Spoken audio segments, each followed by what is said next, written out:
সুদীপার জ্ঞান ফেরার পরে সুদীপার প্রতি আদিত্যর ভালোবাসা দেখে প্রীতম বাসু নিজে থেকে সুদীপা ও আদিত্যের জীবন থেকে সরে দাঁড়ায়।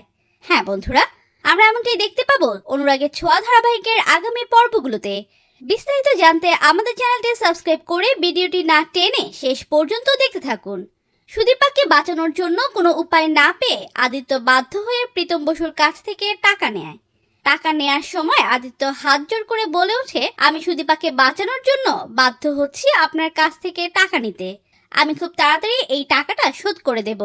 এরপর দেখা যায় সুদীপার অপারেশন শুরু হয়ে গেলে আদিত্য মন্দিরের কাছে গিয়ে অঝরে কান্না করে সুদীপার জন্য প্রার্থনা করতে থাকে। এই সবকিছু দূর থেকে দেখে প্রীতম বসু মনে মনে বলতে থাকে, মিস্টার চৌধুরী সুদীপাকে এতটা ভালোবাসে আর আমি তাদের মাঝখানে আসছি? না, আমি আর এমনটা করব না। আমি নিজে থেকেই সরে দাঁড়াবো। অপারেশন সাকসেসফুল হলে ডাক্তার এসে জানায় যে পেশেন্ট এখন আউট অফ ডেঞ্জার। কিছুক্ষণ পরেই তাকে কেবিনে শিফট করা হবে। এই খবর শুনে আদিত্য, প্রীতম বাসু সহ সবাই খুশি হয়ে যায়। কেবিনে শিফট করার কিছুক্ষণ পরেই সুদীপার জ্ঞান ফিরে আসে।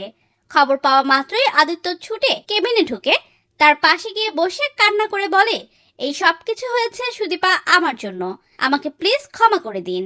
তখন সুদীপা বলে, মিস্টার চৌধুরী এসব আপনার জন্য হয়নি, এভাবে কান্না করবেন না। দেখুন, আমার কিছুই হয়নি, আপনি থাকতে আমার কিছুই হবে না, আর আমি আপনাকে একা ছেড়ে কোথাও যাব না।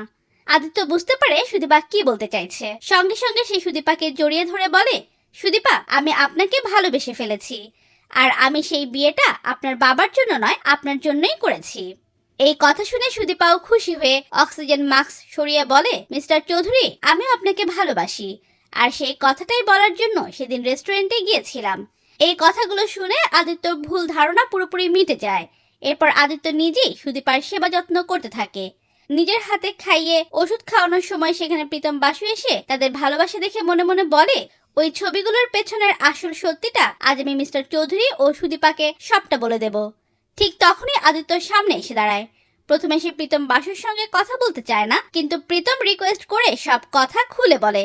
সব শোনার পর আদিত্য বুঝতে পারে এই সবটাই কৃষ্ণ রায়ের প্ল্যান। আর সঙ্গে সঙ্গে আদিত্য বলে ওঠে, ওই কৃষ্ণ রায়কে আমি ছাড়বো না। ভিডিওটি ভালো লাগলে লাইক, কমেন্ট, শেয়ার করুন।